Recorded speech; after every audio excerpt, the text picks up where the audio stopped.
వాళ్ళు ఒక్కటి మాత్రం నిజం, ఇప్పుడు వాళ్ళిద్దరి తాలూకు మూడు చాలా బాగుంది, చాలా ఎంటర్టైన్ అవుతున్నారు, అస్సలు నోరు మూసుకుని కూర్చుని హ్యాపీగా వింటున్నారు ఇంటర్వ్యూ. అంటే నేనేం చెప్తున్నానంటే కమింగ్ బ్యాక్ టు దిస్, కానీ కొన్ని మనం చేస్తున్నప్పుడు అన్నిటికీ నాకు ఎప్పుడెప్పుడు వెళ్దామని ఉంటే ఇంకొంచెం సేపు ఉందామనేవి కొన్ని ఉంటాయి. అంటే మళ్ళీ నేను రాంగ్ ఎగ్జాంపుల్ ఇస్తున్నాను, మళ్ళీ అమ్మాయి దగ్గరికి వెళ్తున్నాను అనకు. All women are beautiful but only few you would like to spend more time or time. అలా నాకు ఇన్ని సంవత్సరాల తర్వాత నాకు మళ్ళీ దయ. ఓకే, ఐ హేట్ మెన్, ఇందాక కూడా చెప్పాను, ఇప్పుడు కూడా చెప్తున్నా. But unfortunately I like Pawan. ఇందాక స్టేజ్ మీద కూడా చెప్పావు. ఎస్, ఎందుకు అంటే క్లారిటీ ఆఫ్ థాట్. మిగతా వాళ్ళకు ఉందా లేదా అని మాట్లాడట్లేదు, ఇతను క్లారిటీ ఆఫ్ థాట్. అండ్ ఎక్కడో నాకు ఒక ఇన్హెరెంట్గా అరే someone should have tapped this one, someone should have done this, someone should have అను ఉండదు, తెలీదు. ఇన్హెరెంట్గా ఏదో ఉంది అనుకుంటాం, దాన్ని గబుక్కుని ట్యాప్ చేసి he surprises me every day. He surprised me, he still surprises me every day. Pawan నేను రోజుకి 10 సార్లు మాట్లాడుకుంటే సినిమా తప్ప వేరే మాట్లాడుకోవడం తెలీదు. దయాలో ఆ ఇమోషన్ అంటాడు, ఈ ఇమోషన్ అంటాడు, ఆ బ్యాక్గ్రౌండ్ స్కోర్ అంటాడు, ఎఫెక్ట్స్ అంటాడు. నా this gives me a high. Second, తన ఫర్ ఎగ్జాంపుల్ ఇందాక కూడా చెప్పాను ప్రెస్ మీట్లో, నేను ఫోటోషూట్కి వెళ్ళినప్పుడు ఎగ్జాక్ట్లీ 15 minutes నా ఫోటోషూట్ అయిపోయింది. సార్ నాకు మీరు కొంచెం I wanted to look little broader, నేను అందుకని సిలిండ్రికల్గా మిమ్మల్ని I want to give a cylindrical look, so I will give a loose shirt and a loose pant and I want to look cylindrical. I said that's your wish. So he took a long shot, 3 ఫోటోలు, mid range, 3 close shot, finish, thank you so very much, can go అన్నాడు. Clarity of thought. అంటే 5 గంటలు తీస్తే వాడు clarity లేదని కాదు, maybe they would like to see more options. I'm absolutely not against. Precision is there, precise గా ఏం కావాలో. అంటే నాకు ఇవన్నీ నాకు గులాబీ శివాలకి కనెక్ట్ అవుతూ ఉంటారు. This is how it happen then at that point of time. Then షూట్కి వచ్చినప్పుడు the way he does magic there. And ఇప్పుడు డైలాగ్ చూసుకుంటాం కదా, ఈ డైలాగ్ ఇలా ఉంటుంది, ఇలా చెప్పాలని ఒక అనుభవంతో ఒక ఎక్స్పీరియన్స్తో అని అనుకుంటాం. అలా తప్ప అన్ని రకాలు ఉంటాయి. And he makes you think more than what you have thought. నువ్వు అనుకున్న దానికన్నా ఎక్కువ ఆలోచింపజేస్తాడు. నేను ఎక్కడ ఇందాకలు కూడా ప్రెస్ మీట్లో నేను ఎక్కడ సర్ప్రైజ్ అయినంటే, you have worked with range 1 directors in all the aspects. ఇందాక నేను హీరోయిన్స్ అని చెప్పినట్టుగా డైరెక్టర్స్ గా మంచి ప్రైమ్ లో ఉన్నప్పుడు కేవీ గారు కానీ, మణిరత్నం కానీ, రాఘవేంద్ర గారు కానీ, వీళ్ళందరూ అలాంటి వాళ్ళతో పనిచేసిన ఒక వెటరన్ యాక్టర్. నువ్వు వెటరన్ యాక్టర్, అలాంటిది నువ్వు ఒక యంగ్ డైరెక్టర్ గురించి స్టేజ్ మీద అలా చెప్తే నాకు but I'm really I love అతనిలో ఉండే ఒక positive thoughtful actful note on cinema. Okay, especially ఇప్పుడు దయ అనేది ఒక రోలర్ కోస్టర్ రైడ్. ఇప్పుడు కథగా వింటే నేను అందుకే కథ కన్నా కథని తీసేవాడిని, కథని ముందుకు తీసుకెళ్లేవాడిని నమ్ముతా నేను. అదే ఇందాక ఎగ్జాంపుల్ కూడా సైజ్ చేశాను. సో ఇతను ఈ కథని నేను విని నేను చదివినప్పుడు నాకు ఒక అవగాహన వచ్చినప్పుడు నేను అనుకున్న దానికన్నా బెటర్గా తీయటం కాదు, అసలు నేను అనుకోంది తీసాడు. సో ఇప్పుడు నేను అనుకోని తీసాడు కదా అని అతను గొప్పవాడా అనే ఒక క్వశ్చన్ రావచ్చు. కాదు, నాకెందుకు గొప్పవాడంటే నాకు ఇలాగే గులాబీకి సత్యాకి జరిగింది, ఇలాగే శివాకి జరిగింది. అదే అండ్ ఎండ్ రిజల్ట్ నాకు అక్కడ కనిపిస్తుంది. That is the reason. But ఇప్పుడు నేను అసలు దీని గురించి I need to tell you something very interesting. ఇందాక పవన్ చెప్పాడు ఏమని, నేను ఈ సినిమాకి ఈ సిరీస్కి నేను పెట్టుకోదలుచుకోలేదు, నేను వద్దనుకున్నాను నాతో కూడా చెప్పాడు అది. బట్ దీంట్లో ఒక గుళే బకా వళ్ళే కథ ఉంది. ఏమిటి అంటే మా కో డైరెక్టర్ సురేష్, పరుచూరి సురేష్ అని ఆయన కో డైరెక్టర్. సో తను నేను దీనికి ముందర నుంచి మంచి మిత్రులం. తను నేను ఈ మధ్యకాలంలో ఒక సినిమా చేసాం. ఇప్పుడు ఆ సినిమా పేరు అడక్కు నన్ను.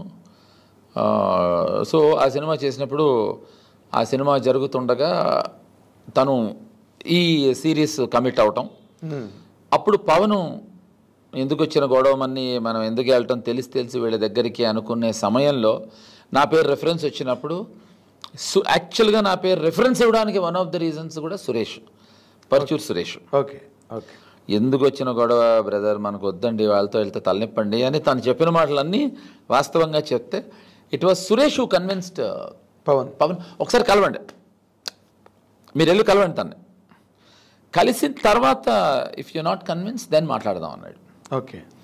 సో ఎక్కడో Suresh is also responsible for this to happen. So I would love to say thanks to Suresh. 100% చెప్పాలి ఎందుకంటే అతనికే చెప్పాలి thanks. Yes, but one thing is sure, ఇందాక అతను కూడా చెప్పినట్టుగా ఈ మధ్య వెబ్ సిరీస్లు అంటే అసలు అతి దారుణం. బూతులు లేవు దీంట్లో. That's what it is. ఇప్పుడు లేవు, చాలా రైబాల్డరీ అని మాట ఉంది ఇంగ్లీష్. అవును, ఎగ్జాక్ట్లీ రైబాల్డరీ, టాబూస్, చాలా అన్కన్వెన్షనల్, అన్ఆర్థడాక్స్ లాంగ్వేజ్ యూస్ చేస్తారు. లాంగ్వేజే కాదు అసలు రిలేషన్స్. అవునవును. నేను ఇప్పుడు ఒకే ఎగ్జాంపుల్ చెప్తాను. ఈ జనరేషను నిన్నగాక మొన్న ఆడిన చరిత్ర సృష్టించిన సినిమాలు బాహుబలి, RRR. మరి దాంట్లో బూతులేం లేవే. అదే అంటున్నా. అంటే యూతే కదా చూసింది, బూతులు ఉంటేనే చూస్తారంటాం. ఎంత అవివేకం. నేను సినిమా పేరు చెప్పను, నేనే చేశాను. దాంట్లో చాలా బూతులు పెట్టారు, అంటే నా క్యారెక్టర్ కాదు, బట్ ఆడలేదే. బూతులు ఉండటం వల్ల ఆడవు.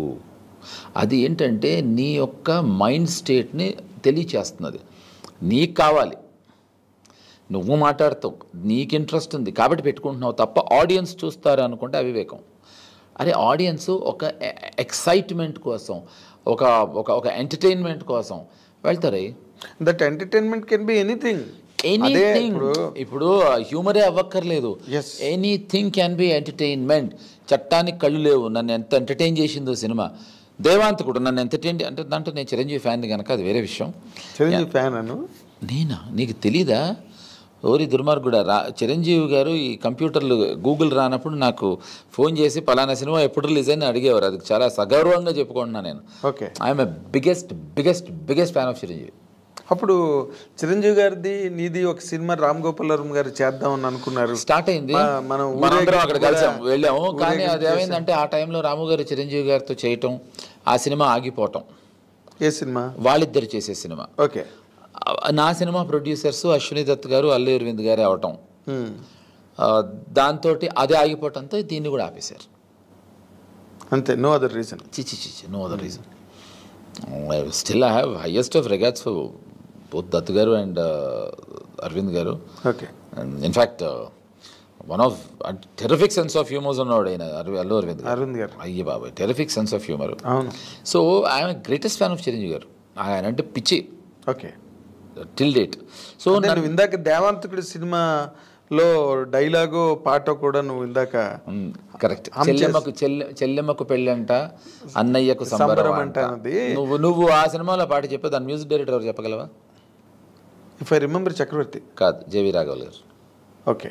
ఆ సినిమాలో చిరంజీవి గారి క్యారెక్టర్ పేరు ఐడియా ఉందా నీకు? నాకు సారీ, నేను అసలు to be very honest, Vijay Chiranjeevi గారుకి ఆయన కోపం వస్తుందేమో. నేను దేవాంతకుడు చూడలేదు అసలు, to be very honest with you. ఎందుకంటే డైరెక్టర్ తెలుసా? అసలు నువ్వు ఇంకా అడగద్దు దాని గురించి. నేను చక్రవర్తి దగ్గరే ఫెయిల్ అయినప్పుడు నేను ఇంకెక్కడైనా ఫెయిల్ అయిపోతాను. ఎందుకంటే కాబట్టి నీకు అర్థం కావాల్సింది ఏంటంటే అంత పెద్ద ఫ్యాన్ నేను. ఓకే. అంటే ఇప్పుడు నాతో నాగబాబు గారు ఒకసారి అడిగారు, ఏమంటే మీరు చిరంజీవి గారు ఫ్యాన్ అంటారు, బట్ చిరంజీవి మా అన్నయ్య సినిమాలో అతను చేశాడు, ఇతను ఎర్ర చొక్కా వేసుకున్నాడు, అతను పచ్చ చొక్కా వేసుకున్నాడు అని చెప్తారు, మరి నిజంగా మీరు సినిమా ఫ్యానా చిరంజీవి గారి ఫ్యానా అన్నాడు. నేను సినిమా ఫ్యాన్ పక్కకెడితే చిరంజీవి గారి సినిమాలో ప్రతి ఒక్కళ్ళని చూస్తా, మిగతా అసలు కమల్ హాసన్ సినిమాకి వెళ్తే కమల్ హాసన్నే చూస్తా, అది తేడా అని చెప్పాను. ఎందుకంటే చిరంజీవి నాగబాబు గారికి అది నువ్వు అడగచ్చుగా ఇప్పుడు. నువ్వేదో అర్థం కాకుండా చెప్తావు, లేదు దాచుకుంటావు అక్కడెక్కడో. నాకు ఇందాక నుంచి అర్థమవుతున్న విషయం ఏంటంటే, నీకు అర్థమైందా? ఏది నేను గ్యాప్ దాచుకొని చేస్తున్నా అనే విషయం ఇంత తక్కువ సమయంలో నీకే అర్థమైనప్పుడు అంత తక్కువ సమయంలో అంత పెద్ద విషయం చెప్పినప్పుడు ఆయనకు అర్థం కాలేదని నువ్వు అనుకోవటం నాకు అర్థం కాకపోవడం. Thank you. చెప్పు చిరంజీవి గారి గురించి బాగుంది నువ్వు చెప్తున్నా. నాకు అంత ఇష్టం ఆయన అంటే చాలా చాలా ఇష్టం. But there was never an occasion, there was never an instance where you could share. లేదు, అన్నయ్య సినిమా ఫస్ట్ నన్నే అడిగారు, నన్ను చేయమని అడిగారు తమ్ముడుగా, నన్ను శ్రీకాంత్ని అడిగారు. ఓకే. సో ఇక్కడ ఏంటంటే ఒరే శ్రీకాంత్ నన్ను క్షమించరా, ఇవాళ నిజం చెప్పాల్సి వస్తుందిరా నాగేందర్ తోటి, నన్ను మనస్ఫూర్తిగా క్షమించరా. వాళ్ళు అడిగినప్పుడు ఫస్ట్ బాగా క్లోజ్, తను చిరంజీవి గారి ఇంట్లోనే ఉంటుండేవాడు. వాడిని అడిగేప్పటికి ఎగిరికి అంతేసి చేస్తా సరే అన్నాడు వాడు. నా దగ్గరికి వచ్చినప్పుడు నేను ఖచ్చితంగా చెయ్యను, కదేంటి దీంట్లో అదేంటి, నేను ఎందుకు చేయాలి, అలా ఎందుకు ఉంటుంది, ఇవన్నీ మాట్లాడతాను కదా అని ఎక్స్పెక్ట్ చేశారు. అసలు ఇంకా ఫినిష్ కాకుండానే నేను చేస్తానన్నాను.